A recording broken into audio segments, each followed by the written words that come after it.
Өрескел қателіктер жіберіп жатыр. Дінтанушы Нұрлан имамға қатысты халыққа ескерту жасады. Танымал имам Нұрлан Байжігітұлы елге қате насихат айтып жүр. Бұл туралы дінтанушы Қабылбек Әліпбайұлы мәлімдеді.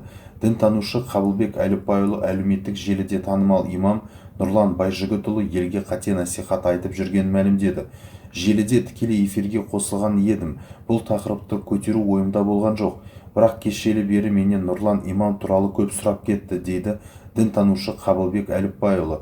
Айтуынша, Нұрлан имамның қате жеткізген ақпараттары өте көп екенін айтып, мысал келтірді. Қыз бала ажырасқан соң екінші адамға тұрмысқа шыға беруіне бола ма деген сұраққа өзі айырылысты деп аты айтып тұр ғой. Шыға берсін, күйеуің жаман ойлап қалмас үшін бір етеккерін кеткенше күте тұр деп жауап берген.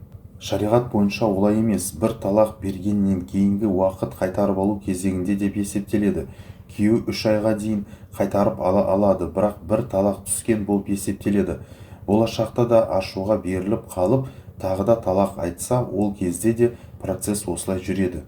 Үшінші талақ кезінде де 3 ай күтіледі. Әйел кісі 3 етеккерін күту керек. Содан кейін ғана басы бос болып есептеледі.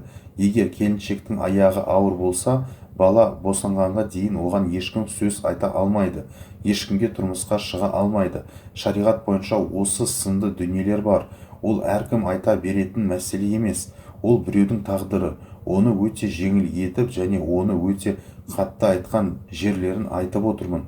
Ол кісі өкінішке орай осындай көп өрескел қателіктерді жіберіп жатыр, дейді дінтанушы. Сондай-ақ ол кісі имам болса, уағызын айтуы керек, бірақ пәтуа мәселесіне кірісуге болмайды деп атап өтті Қабылбек Әліпбайұлы.